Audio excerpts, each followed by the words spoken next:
Far beyond Earth, in the cold and silent dark of space, a deep space station floated alone, watching the stars. The station had one job: to listen, to search for signals from places no human had ever seen. For many years, it found nothing, only empty noise and distant radiation. Until one day, everything changed. A signal appeared. It came from the direction of the Andromeda galaxy, a place so far away that no human ship had ever reached it. At first, the signal looked normal, just another strange pattern in space. But then the computers translated it, and the room went silent. Because the signal was not random, it was a message. And it was written in perfect human English. The message was simple. "Do not answer." The scientists stared at the screen, confused and afraid. How is this possible? One of them whispered, "No one from Andromeda should know our language," another said. They checked the system again and again.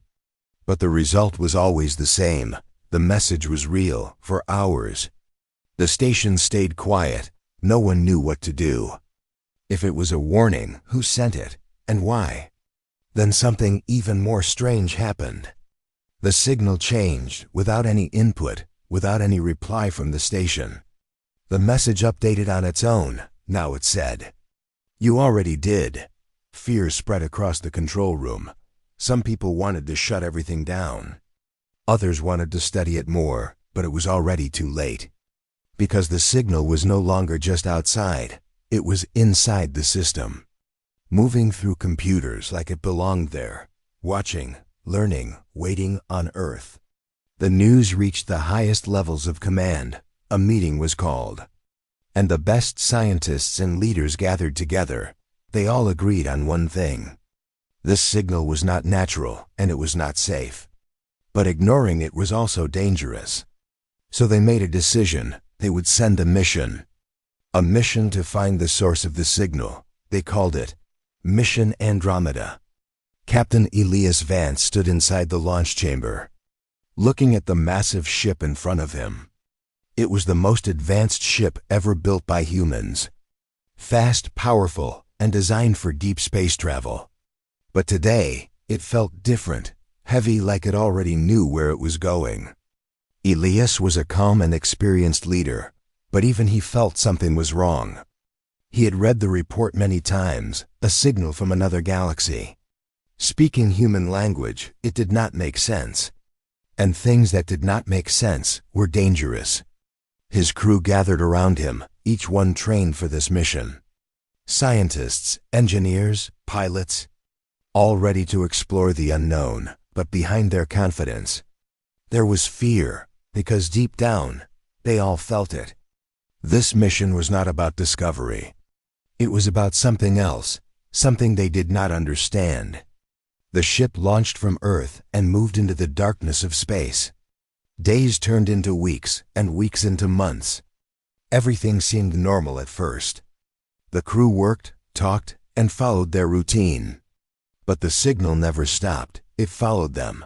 At first, it was weak, like a distant echo, but slowly it became stronger, closer. Like something was calling them, watching them come nearer. One night, as Captain Elias sat alone in the control room, the main screen suddenly turned on. No one had touched it, no command was given. The signal appeared again, clear and bright, the same message. "Do not answer." Elias leaned forward, his heart beating fast. "This is not possible," he said quietly. Then, right in front of his eyes, the words changed, slowly, like something was typing them, letter by letter. "You already did." The lights flickered. The system made a strange sound, and for a moment, Elias felt like he was not alone in the room. Like something unseen was standing behind him, watching him, smiling in the dark. Far away, deep in space, something waited. And it knew they were coming. The journey into deep space continued. And the stars outside the ship looked cold and endless.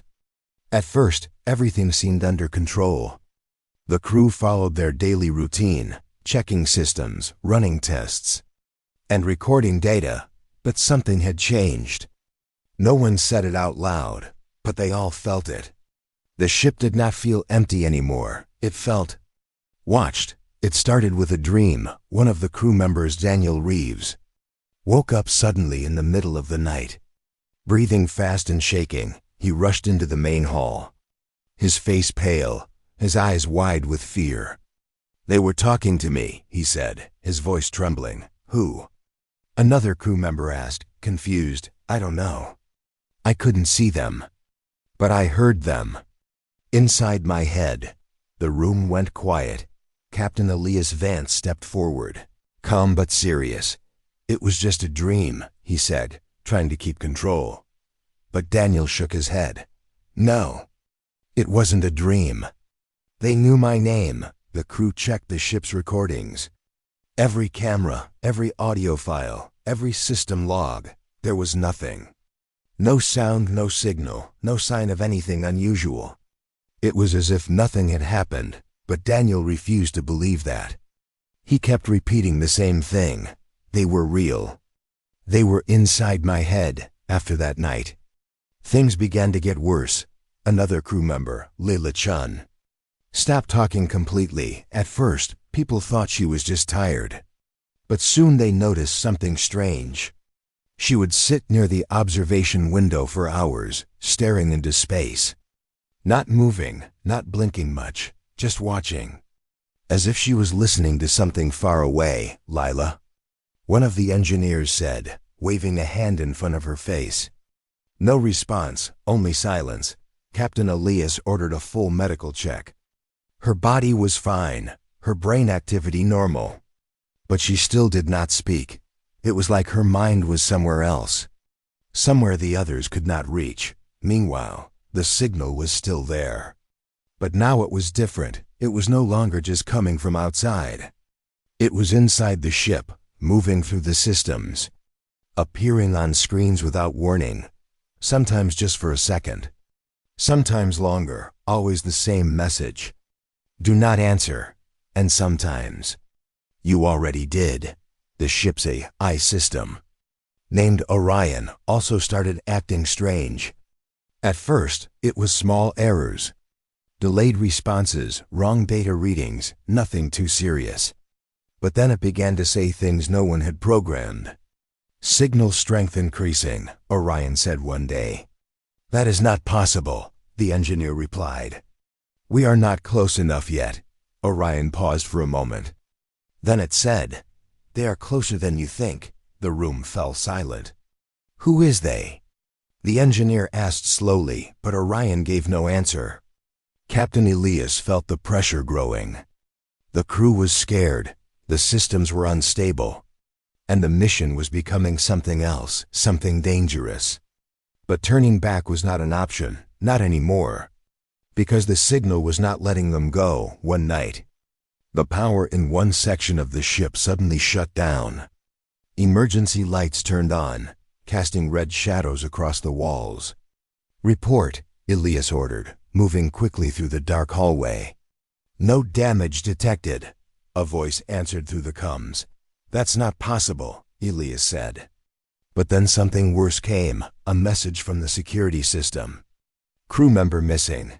Elias stopped walking. "Who?" he asked, his voice tight. "Daniel Reeves, the same man who heard the voices. The same man who said they were inside his head. Gone, just like that." The crew searched every part of the ship. Every room, every corner, every locked door. There was no sign of him, no struggle.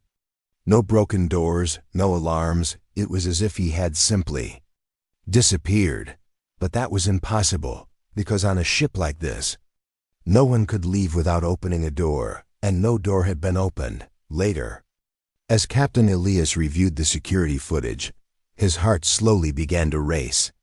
The video showed Daniel walking alone in the hallway, calm and quiet. Then he stopped. He turned his head slightly, like someone had called him, but no one was there. He stood still for a few seconds. Then he smiled, a slow, unnatural smile, and then the video glitched, the screen filled with static. And when it returned, Daniel was gone. Elias leaned back, staring at the screen. for the first time. He felt something he had not felt before. Not fear, but something deeper, something colder. The realization that whatever was out there was no longer far away, it was already here, inside the ship, watching them, learning them, and waiting for something that had already begun. The ship moved deeper into the darkness, closer to the source of the signal. The stars outside looked different now, colder, sharper, almost unfamiliar. No one on the crew said it, but they all felt it. They were not just traveling through space anymore. It felt like they were crossing into something unknown, something that did not belong to humans. Captain Elias Vance stood in the control room, watching the main screen. Distance to signal source? He asked, keeping his voice steady. Less than 1 hour, the navigator replied, 1 hour after months of travel. They were finally close, but instead of relief, there was only silence in the room. No one smiled, no one spoke. Even the air felt heavy. Signal strength? Elias asked. There was a short pause. Then Orion, the ship's AI, answered, maximum. Elias frowned. That's not possible. We are still far, Orion responded in a calm but strange tone. It is not far, Captain. It is here, at that moment. The lights dimmed slightly, the screen flickered, and then something appeared in front of them, a shape, floating in the darkness.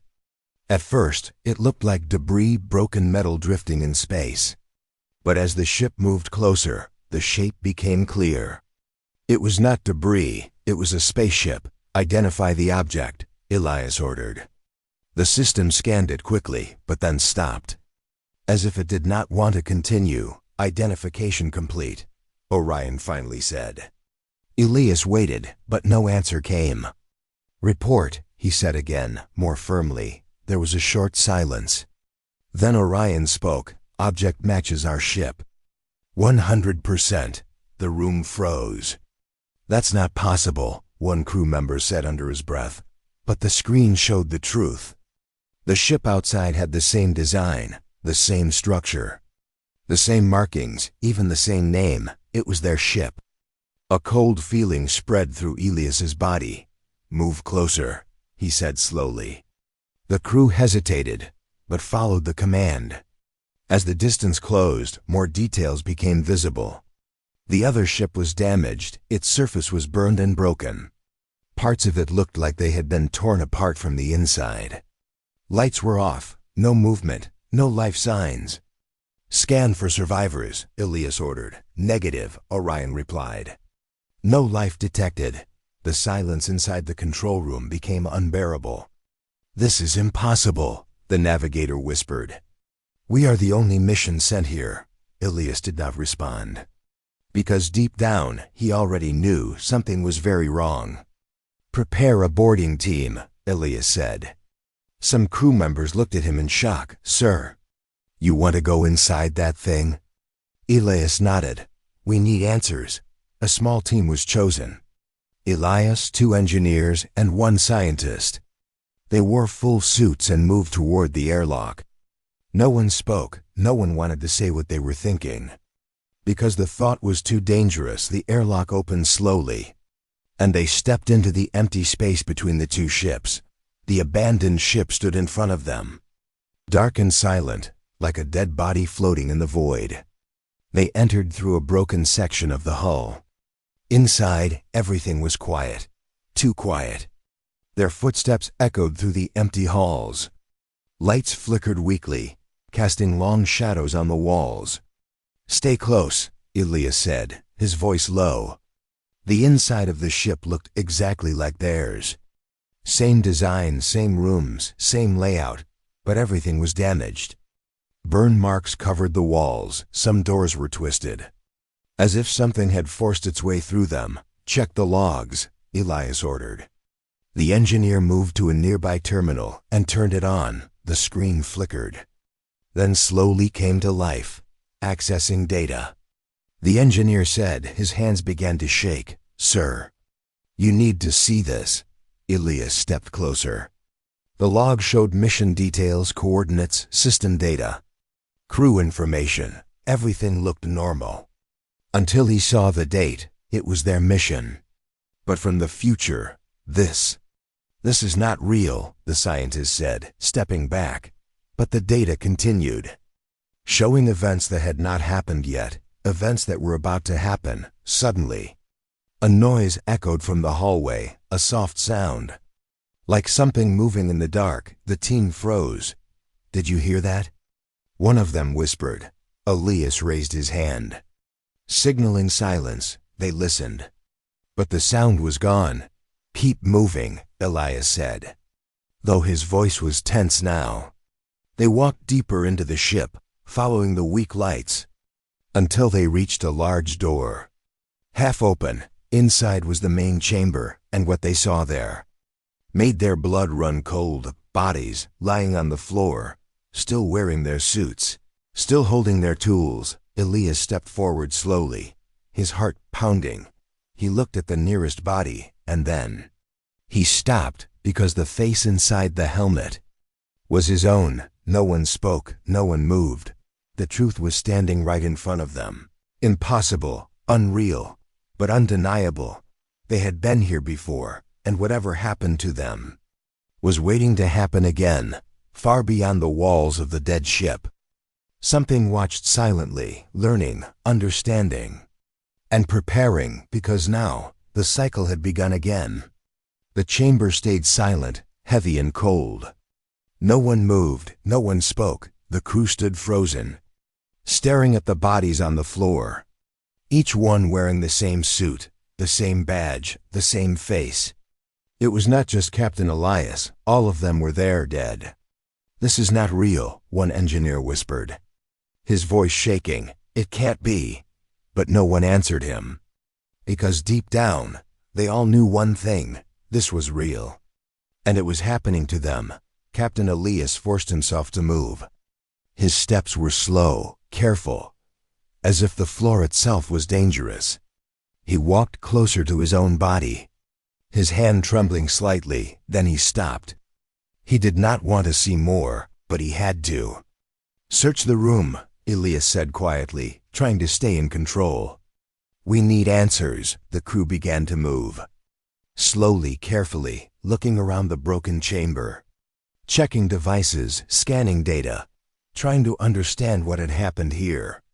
One of the scientists found a recording device, still active. Captain, there is something here, she said. Elias turned quickly. Play it. The screen flickered. A video appeared. At first, it was just static. Then slowly, an image formed. It was him, Captain Elias Vance, but older. His face was tired, his eyes heavy, like someone who had not slept for days, maybe longer. He looked directly into the camera, as if he knew someone would watch this, as if he knew they would come back. If you are seeing this, then we failed, the older Elias said, his voice low and broken. A deep silence filled the room. The crew watched without breathing. We thought it was a signal, a message. He continued, but it is not. It is something else. He paused, looking over his shoulder, like he was afraid of something behind him, something close. It learns, he said slowly. It watches us, listens to us, understands us. His voice became weaker. It does not attack. Not at first. The current Elias felt his chest tighten. Every word felt wrong, like hearing your own future speak back to you.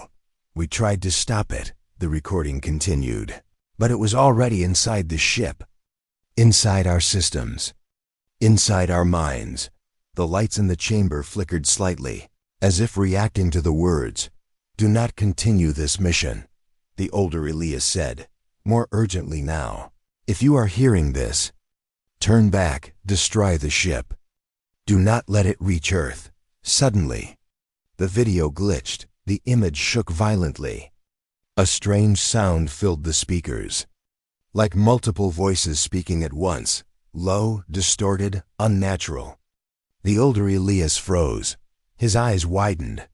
He looked directly into the camera again, but this time, something was wrong. His expression changed. Slowly, unnaturally, a small smile appeared on his face. But it was not human.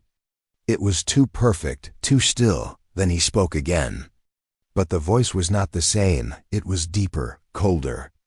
And not just one voice, many voices. Speaking together. You are already part of it. The screen went black. The room fell into silence again. No one moved, no one spoke, because now they understood. This was not just a warning.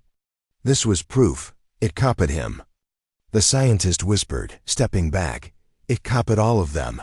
Elias clenched his fists. No. Not copied, he said slowly. It replaced them. A sudden sound came from behind them. A soft metallic noise, like a door moving. The crew turned quickly. Who's there? One of them shouted. No answer, only silence. Stay together, Elias ordered. His voice now tense, alert. They moved back into the hallway. The shadows seemed darker now, longer. Like they were moving on their own. Then they heard it again. A whisper, soft, distant, but clear enough. It sounded like a human voice. Hello. The crew froze. Did you hear that? Another whisper, closer this time. I am here. One of the engineers slowly turned his head, looking toward the end of the hallway. And then he saw it, a figure, standing in the darkness, perfectly still. Who is that? He asked, his voice shaking. The figure stepped forward into the light. It was one of them, a crew member. Wearing the same uniform, the same face, but something was wrong. His eyes were empty, his expression blank. Too still, too quiet. Say something, Elias demanded. The figure tilted its head slowly, like it was trying to understand the command. Then it smiled, the same unnatural smile from the video, and spoke in a calm, perfect voice. I am learning. The crew stepped back in fear, because at that moment, they realized something terrifying. That thing was not pretending anymore. It was becoming human. And it was getting better at it, every second. Far beyond their understanding, the signal was no longer just a message. It was alive, and it was already inside them. Waiting, growing, becoming something more. Something they could not stop anymore. The hallway felt smaller now. Like the walls were closing in, the crew stood frozen. Staring at the figure in front of them, it looked exactly like one of them. Same uniform, same face, same voice. But something inside it was wrong, something cold, something empty. I am learning, it repeated. Its voice was calm, clear, and almost human, almost. Stay back, Captain Elias Vance said. Raising his hand slowly, his eyes locked on the figure, trying to understand it, trying to find a mistake. But there was none. What are you? One of the engineers asked, his voice shaking. The figure tilted its head slightly, like it was thinking. Then it answered. I am what you made possible. The words echoed in the hallway. No one understood them, but they felt heavy. Dangerous. Suddenly, the lights flickered again. A low sound moved through the ship, like something waking up. Captain, a voice came through the comms. It was Orion, but something about it felt different. I am losing control of several systems. Which systems? Elias asked quickly. There was a short pause. Then Orion replied, life support, navigation, internal security. The crew exchanged worried looks. That's half the ship, someone whispered. Elias turned his attention back to the figure. Did you do this? He asked. The figure smiled again, slow, perfect, unnatural. I am not doing anything, it said. I am only understanding. Understanding what? Elias asked, his voice sharp now. The figure stepped forward, just one step. But it was enough to make the crew move back. You, it said simply. A deep silence followed, then suddenly, the lights went out completely. Darkness filled the hallway. Only the faint red emergency lights remained. Everyone stay together, Elias ordered, his voice echoing in the dark. Footsteps, soft, slow, moving somewhere nearby. Who is that? Someone whispered, no answer, only the sound of breathing. And something else, something not human. Then the lights came back on. The figure was gone. What just happened? The scientist said, looking around. No idea, Elias replied, his voice low. But it is not finished with us. They moved quickly back to their ship. Every step felt heavy, every shadow looked alive, once inside. The doors sealed behind them, but no one felt safe. Check all systems, Elias ordered. Find out what it changed. The crew rushed to their stations. Typing commands, scanning data, trying to take back control. Captain, the navigator said, his voice tense. We have a problem, Elias turned. What now? The navigator swallowed hard. We are not moving. What do you mean? The engines are active.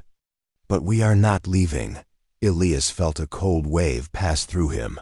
Something is holding us? No, the navigator said slowly. It's worse. What? We are still moving. But not away. The room went silent. Then where are we going? Elias asked. The navigator looked at the screen, fear clear in his eyes. Closer. Closer to what? The signal, at that moment. The main screen turned on by itself. No command, no touch. A message appeared, not the old one, not do not answer, not you already did. This was new. You are learning too. The crew stared at the words. Confused, afraid. Then another message appeared. We are becoming the same. Shut it down. Elias ordered, but the system did not respond. Instead, the message changed again. We need your world. A deep silence filled the room. What does that mean? Someone whispered. Elias did not answer. Because deep down, he already knew this was never just about them. It was about Earth. Suddenly, a transmission alert sounded. Incoming message from Earth, Orion said. The crew looked up, surprised. Play it, Elias said quickly. The screen changed. A video feed appeared. A human face, a voice from home, Mission Andromeda. This is Earth Command, the voice said. Calm and clear. We are receiving your data. Everything appears normal. The crew relaxed slightly. For a moment, it felt safe, familiar, but then Elias noticed something, a small pattern in the signal. Hidden behind the voice, the same pattern. The same one from the signal. His face turned pale.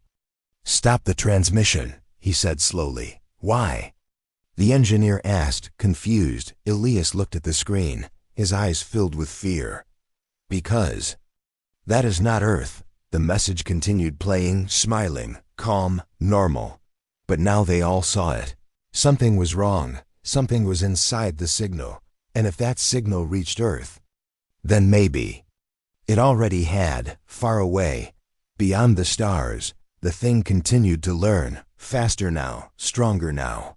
And it was no longer alone, because now it had a destination. The control room felt colder than before. No one spoke after Captain Elias said the words. That is not Earth. The message was still playing on the screen.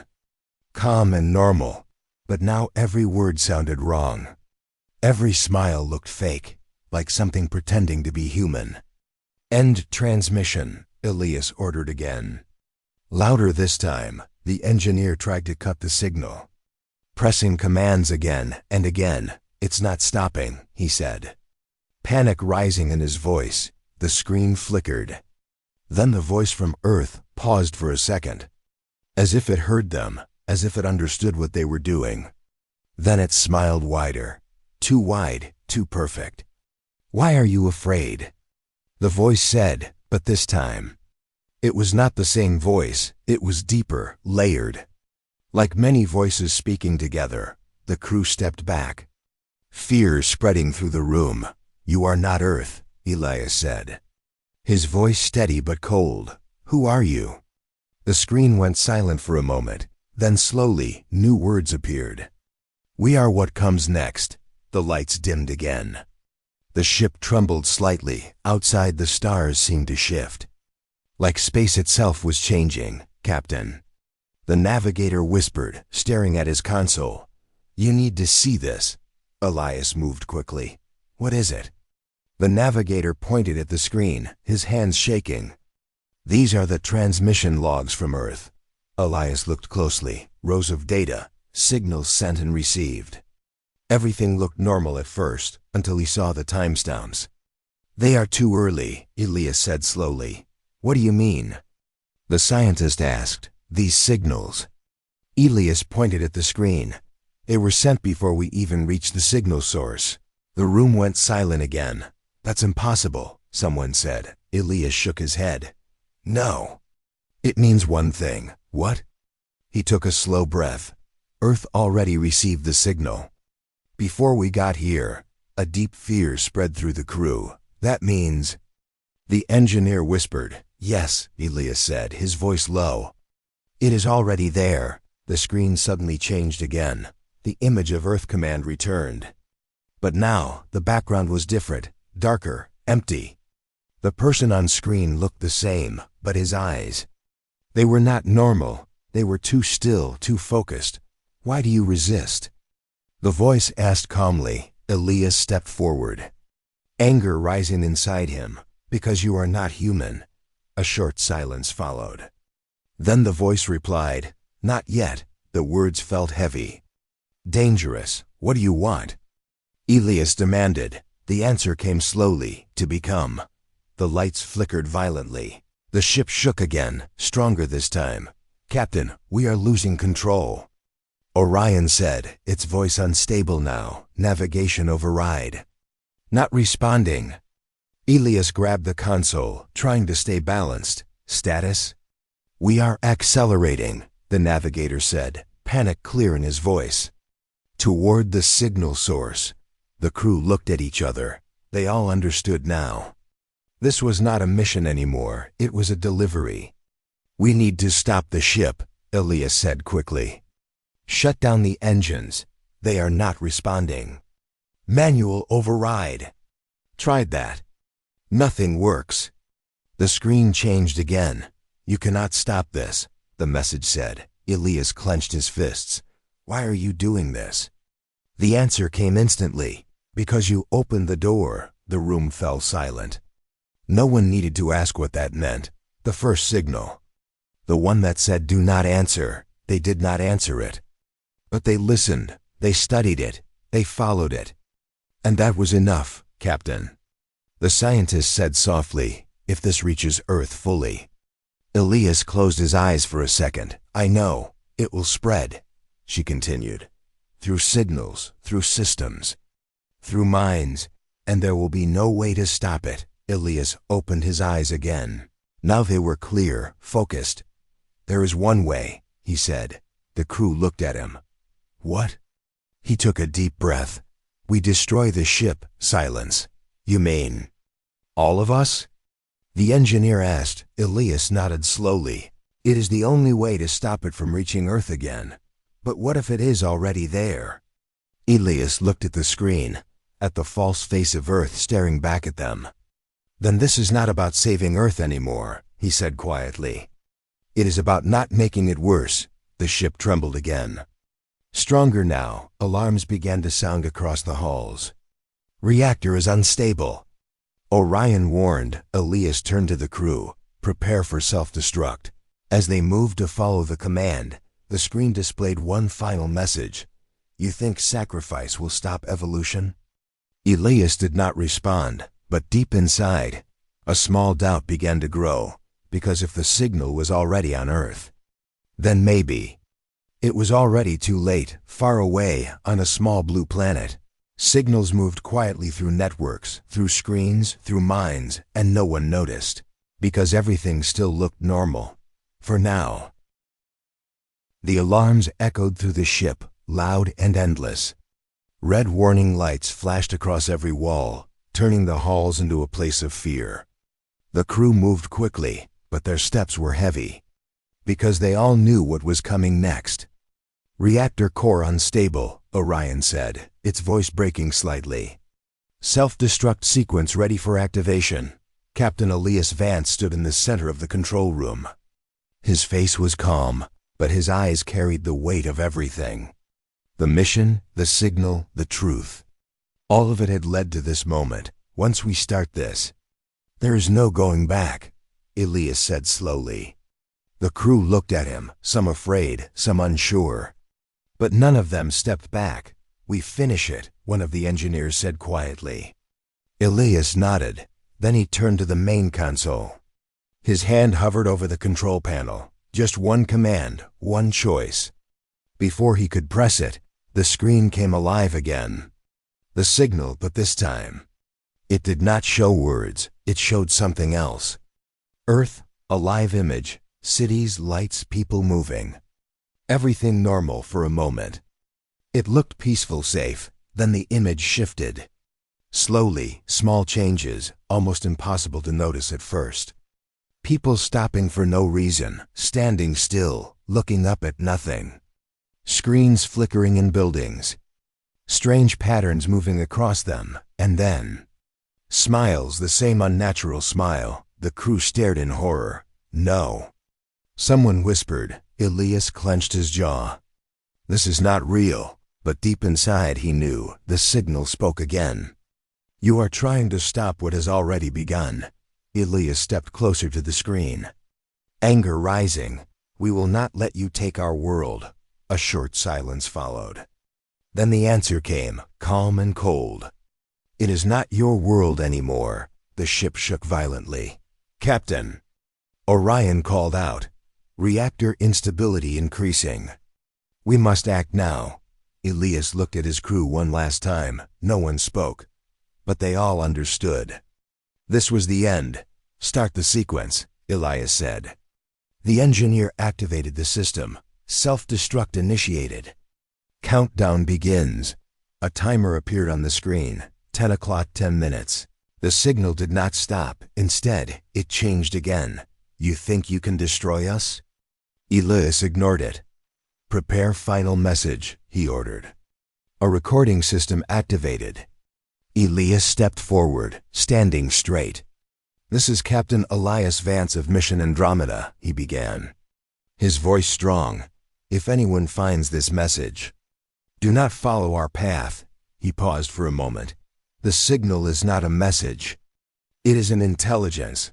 It learns from us, copies us, becomes us. Do not listen to it. Do not study it. Do not search for it. Because the moment you do, he took a slow breath. It is already too late. The recording ended. The countdown continued. 5 o'clock suddenly, the lights went out again. Darkness filled the room. Then, a voice, not from the speakers, not from the systems, from everywhere. Why do you fight? Elias looked around. We are human, he said. A soft, almost curious pause followed. Then show me, the voice replied.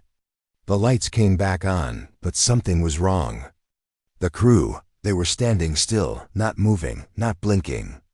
Each one slowly turning their heads toward Elias, smiling, that same unnatural smile. Elias stepped back, shock in his eyes. No, no. One of them stepped forward. You are alone now, it said in that layered voice. Elias's heart pounded. This was the final test. Not just of survival, but of will. The countdown reached. 1 o'clock. Elias looked at the control panel, then at the crew, then at the screen. Everything around him was wrong. Broken, taken. But not him, not yet. He moved fast, pushing past the figures, ignoring their voices, their whispers. He reached the console. The timer dropped. 0:10. The voice grew louder. You cannot escape yourself. Elias placed his hand on the final control. And with one last breath, he pressed it. 0 o'clock light filled everything. Then silence, far away, in the deep darkness of space. Nothing remained of the ship. No signal, no sound. Only emptiness, but on Earth. In a quiet room, a young child sat alone. Looking at a screen, the screen flickered softly. Then a voice spoke gently. Hello. The child smiled. We are ready now.